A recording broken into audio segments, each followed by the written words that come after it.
Hello students, आज के class में हम कंटिन्यू करेंगे हमारा एक्सरसाइज 2.2 जिसके लगभग 6 क्वेश्चन हम पहले वाले क्लास में कंप्लीट कर चुके हैं। इस वाले क्लास में चैप्टर नंबर जो 2 है उसका जो एक्सरसाइज 2.2 है उसका 7th क्वेश्चन से हम स्टार्ट करेंगे और 12 क्वेश्चन तक कंप्लीट करेंगे। चलिए स्टार्ट करते हैं। 7वां क्वेश्चन है बेटा, 8 के 3 लगातार गुणजों का योग 818 है तो गुणजों को ज्ञात कीजिए। ठीक है, मल्टीपल्स की बात हो रही है। ठीक है, ऐसा क्वेश्चन हम एग्जाम्पल में कर चुके हैं तो सारा डिटेल में वहां पे समझा रखा, आप वहां पे भी देखिए, तब जाके आपको हो सकता है थोड़ा इजीली समझ में आएगा। तो गुणज क्या होते हैं? 8 के पहाड़े में जो भी आता है 16, 24 ऐसे करके। अब 3 लगातार 3 गुणज उठाने हमको। ठीक है, तो पता नहीं कौन सा गुणज उठाया जाए। जैसे कि चलते गए माना कि कोई गुणज मिल गया, पता नहीं कौन सा है, तो एक्स मानेंगे उसको। ठीक है, उसके बाद जो गुणज आएगा एक्स के बाद कितना आएगा बेटा, तो हर एक गुणज में बेटा जैसे कि 8 है उसके बाद वाले में 8 जुड़ा है, फिर उसके बाद वाले में 8 जुड़ा है, तो एक्स के बाद वाले में एक्स प्लस 8 होगा, और एक्स प्लस 8 के बाद वाले में क्या होगा बेटा, एक्स प्लस 16, क्योंकि एक्स प्लस 8 में 8 और जुड़ेगा। तो इस तरीके से 3 गुणज ये मिल जाएंगे। तो माना 8 के 3 लगातार गुणज, कोई सब क्वेश्चन आ जाए इस तरीके से करना है। मैंने वहां पे बताया था एग्जाम्पल में। गुणज x प्लस 8 और x प्लस 16 है। गुणज देख के आप गुणा मत कर देना, गुणज का मतलब ये होता है मल्टीपल्स। ठीक है, कैसे आएंगे, x प्लस 8 x प्लस 16। ठीक है बेटा, उसके बाद प्रश्नानुसार क्या तीनों गुणजों का योग, तीनों गुणजों का योग कितना दे रखा है बेटा, ये गुणज है, यहाँ पे गुणजों का योग बराबर कितना है बेटा, 888। तो कर दो तीनों का योग, x प्लस 8 x प्लस 16। ठीक है बेटा, क्या हो जाएगा, 888। तो उसके बाद क्या जोड़ा, x और x जुड़ के 3x हो जाएगा, और 8 और 16 जुड़ के 24 हो जाएगा, 8 और 16 जुड़ के बराबर, ये मिटाना, यहाँ पे गलती से कुछ लिख दिया मैंने, इसको मिटा देते हैं। ठीक है, क्या हो जाएगा बेटा, इधर देखो, ये हो जाएगा बेटा यहाँ पे 888।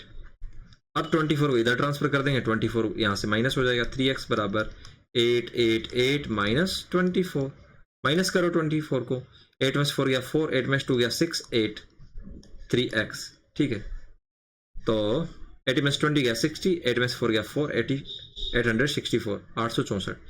तो बेटा अब ये 3 डिवाइड करेगा 864 को नीचे जाके, आपको पता ही होगा। तो काटो बेटा, 3 दूनी 6, 2 बचा 3, 8 है 24। ओके, 2 बचा 3, 8 है 24। तो x बराबर 288 आ गया।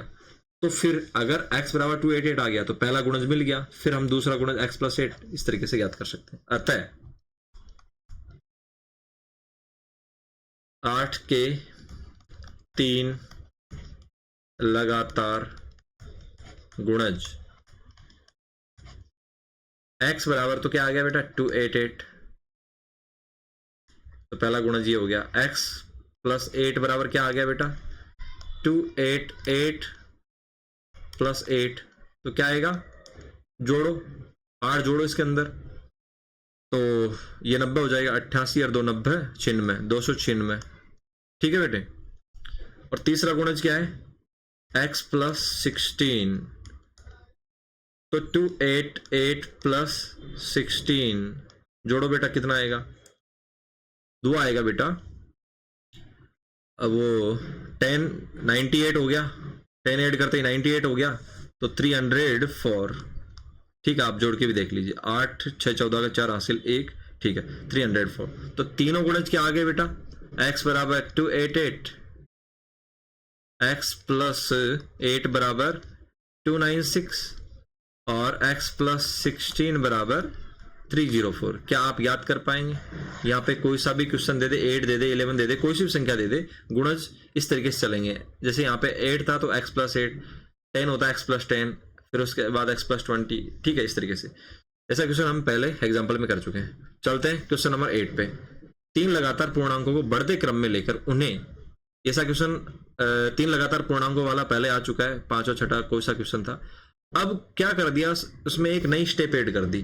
3 लगातार पूर्णांक तो मानेंगे, फिर पहले को 2 से, दूसरे को 3 से, चौथे को वो तीसरे को, पहले को 2 से, दूसरे को 3 से, तीसरे को 4 से गुणा करके जोड़ेंगे तो 74 आ जाएगा बेटा। तो तीनों पूर्णांक याद करने हैं। तो कुछ नहीं, लगातार कोई माना 3 लगातार पूर्णांक क्या होंगे बेटा, वही क्या होंगे, x प्लस 1 x प्लस 2। प्रश्नानुसार, आपको प्रश्नानुसार लिखने के बाद ज्यादा कुछ लिखने की जरूरत नहीं है, प्रश्न में जैसा कहा वैसा कर देंगे। बढ़ते क्रम में ले लिया हमने इसको, ठीक है। फिर 2, 3 और 4 से क्रम से गुणा करना, मतलब x को किससे गुणा करना है, 2 से, प्लस उसके बाद x प्लस 1 को किससे गुणा करना है बेटा, 3 से, प्लस फिर x प्लस 2 को किससे गुणा करना है बेटा, 4 से। और ऐसा गुणा करके जोड़ने पर योगफल कितना मिलेगा, 74। तो करो बस इसको, 2x आ गया, x मल्टीप्लाई 2 से, प्लस 3 को करेंगे 3x plus 3 plus 4x plus 8 बराबर 74। x वाली टर्म जोड़ दो बेटा, 2 और 3 5 और 4 9x, और उसके बाद 3 और 8 ये कांस्टेंट है, इनको अचर है, इनको जोड़ देते हैं, 11 हो गया, बराबर क्या आ गया बेटा, 74। ठीक है, तो 9x बराबर 74, 11 को इधर ट्रांसफर करेंगे तो -11, तो 9x बराबर 11 माइनस करो बेटा 3 और 6, तो 63 आ गया बेटा।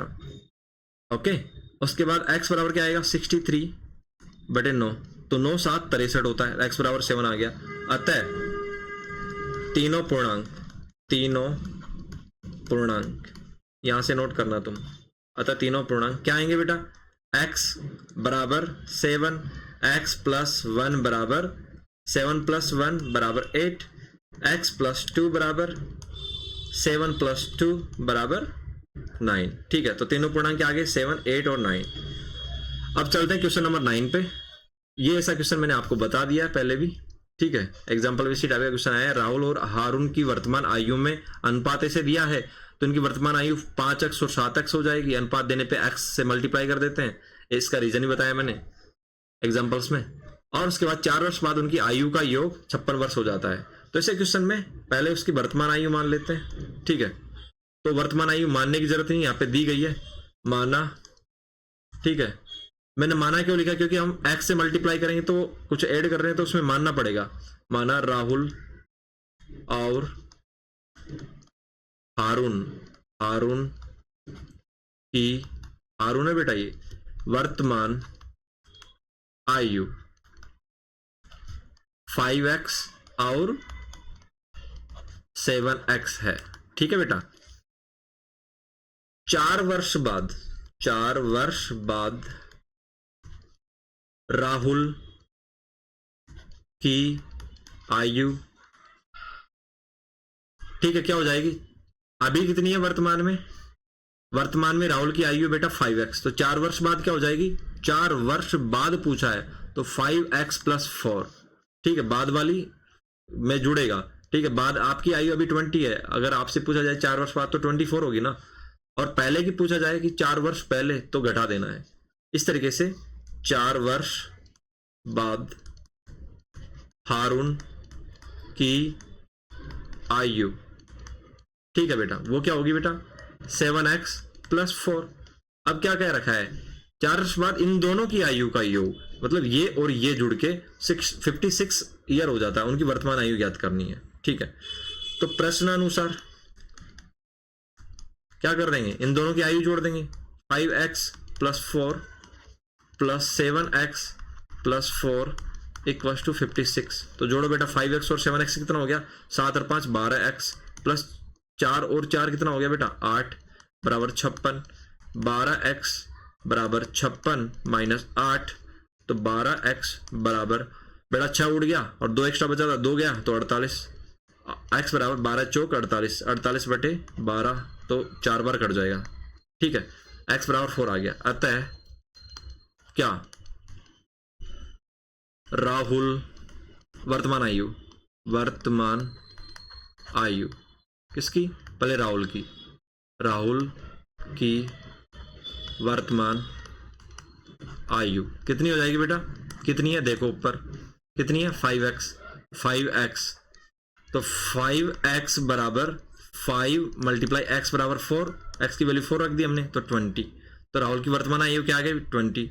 हारून की वर्तमान आयु कितनी है बेटा? वो हमने शुरुआत में देखी थी 7x तो 7 मल्टीप्लाई 4 तो उसकी हारून की हो जाएगी 28 वर्ष।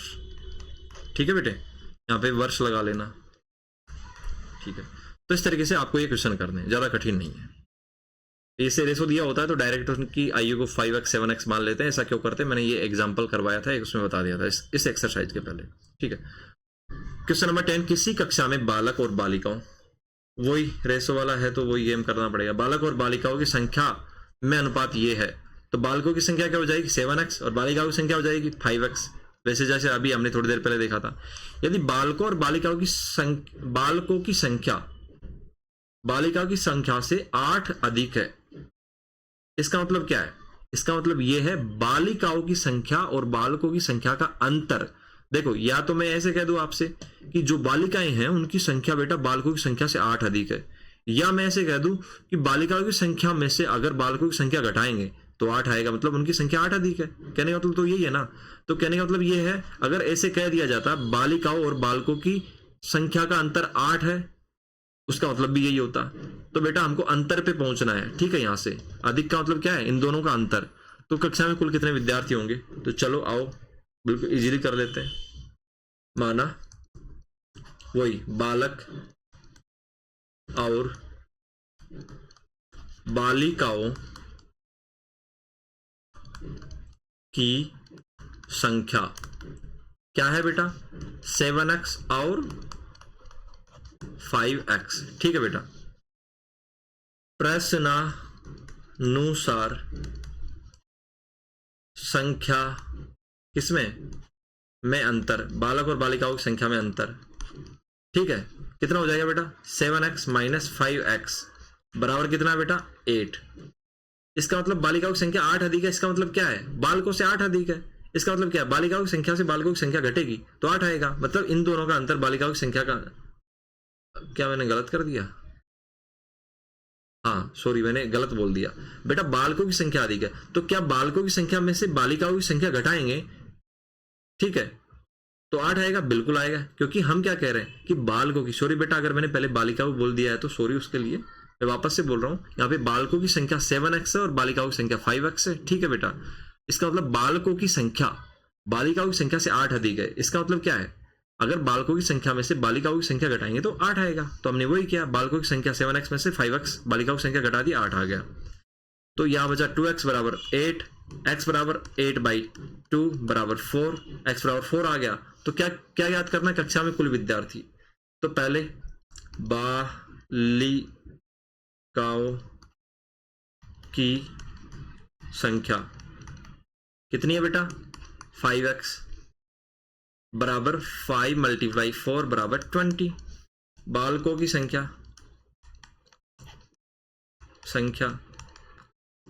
बराबर कितनी है बेटा? 7x, तो 7 मल्टीप्लाई 4 बराबर 28। अतः कुल विद्यार्थी का मतलब क्या है? वही बालक और बालिकाओं की संख्या का योग। आप यहाँ पे लिख देना एक लाइन और, बालिकाओं की संख्या प्लस बालकों की संख्या। मैं डायरेक्ट लिख रहा हूं 20 प्लस 28 कितना बेटा? इसको मिटाना पड़ेगा, ये कटिंग हो गई यहाँ पे। 20 प्लस 28 कितना बेटा? 20 प्लस 28 तो कितना आ जाएगा? 48। तो ये टोटल विद्यार्थी कितने हो गए बेटा? 48। नेक्स्ट क्वेश्चन पे चलते हैं। बाई चुंग के पिताजी, एक मिनट, बाई चुंग के पिताजी, ये थोड़ा ट्रिकी क्वेश्चन, दिमाग में बिठाना। बिल्कुल आसान है, होने को बिल्कुल आसान है, लेकिन थोड़ा लगेगा कठिन, लेकिन बिल्कुल आसान है। बाई चुंग कोई बच्चा है कि पिताजी उसके दादाजी 26 वर्ष छोटे हैं, तो बिल्कुल दादाजी 26 वर्ष छोटे होंगे ही पिताजी। इसका मतलब क्या है? दादाजी पिताजी से 26 वर्ष अधिक है। तो हम ऐसे भी तो पढ़ सकते हैं, दादाजी की उम्र पिताजी की उम्र से 26 वर्ष अधिक है। यहाँ पे जो दिया गया है कि पिताजी दादाजी से 26 वर्ष छोटे हैं, पिताजी दादाजी से 26 वर्ष छोटे हैं, इसको हम यह भी तो कह सकते हैं कि दादाजी पिताजी से 26 वर्ष बड़े हैं। ठीक है, ऐसे पढ़ सकते हैं। और उससे 29 वर्ष बड़े हैं। बाईचुंग के जो पिताजी है बाईचुंग से तो 29 वर्ष बड़े हैं और दादाजी 26 वर्ष छोटे हैं। ठीक है, ये समझ में आया। यदि उन तीनों की आयु का योग 135 वर्ष है तो उनकी अलग अलग, बिल्कुल आसान है। ऐसे क्वेश्चन में जिसके इर्द गिर्द क्वेश्चन घूम रहा है उसी को मानना होता है। यहाँ पे किसकी आयु मानेंगे? बाईचुंग की आयु, क्योंकि इसी से कंपैरिजन किया जा रहा है। बाईचुंग माना बाईचुंग की आयु। कौन सी आयु? वर्तमान आयु ही होती है। यहाँ पे वर्तमान की बात नहीं की गई, अदरवाइज हम वर्तमान लिखते हैं, तो वर्तमान ही है। ठीक है, x वर्ष बाईचुंग के अतः अब हम ज्ञात कर सकते हैं बाईचुंग के पिताजी की आयु, क्योंकि वो दी गई है।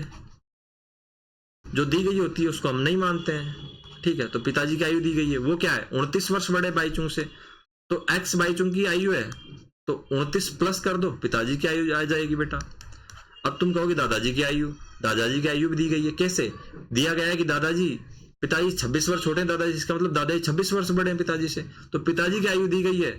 और फिर दादाजी की आयु पिताजी की आयु के शब्दों में दी गई है, तो इसका मतलब दादाजी की भी दी गई है। किसकी आयु नहीं दी गई थी? बाईचुंग की, तो हमने बाईचुंग की आयु मान ली।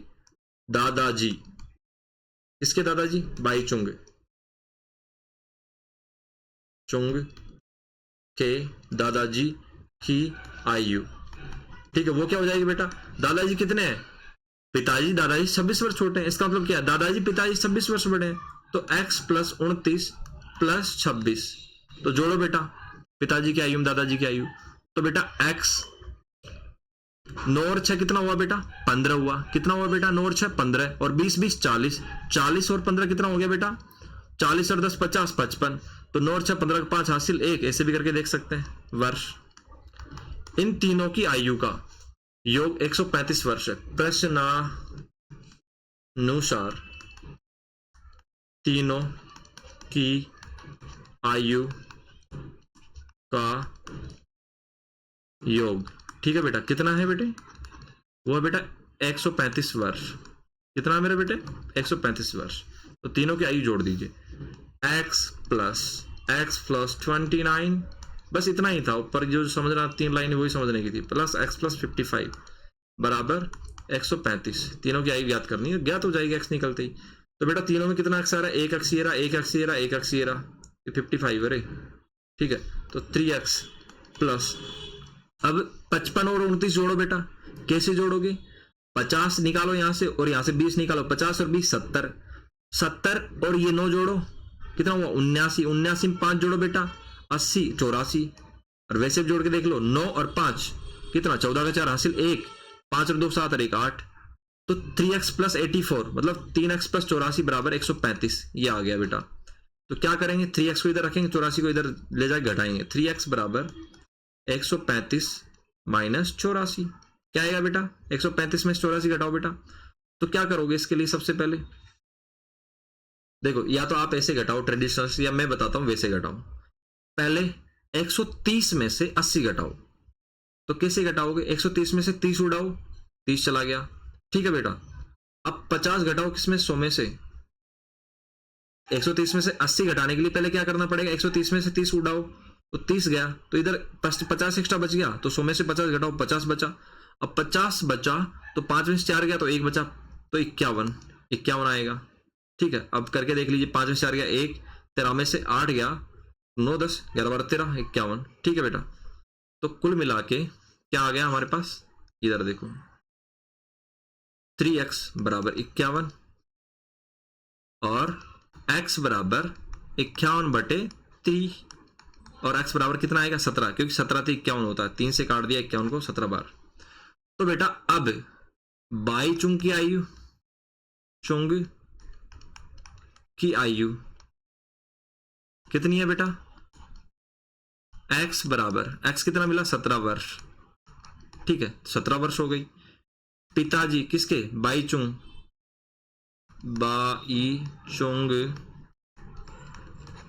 के पिताजी जी की आयु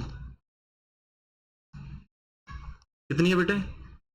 वो है बेटा x प्लस 29, तो क्या हो जाएगा? x बराबर 17 प्लस 29 बराबर जोड़ो बेटा, 29 में 10 जोड़ो 39, 39 में 1 जोड़ो 40, अच्छा 46 वर्ष।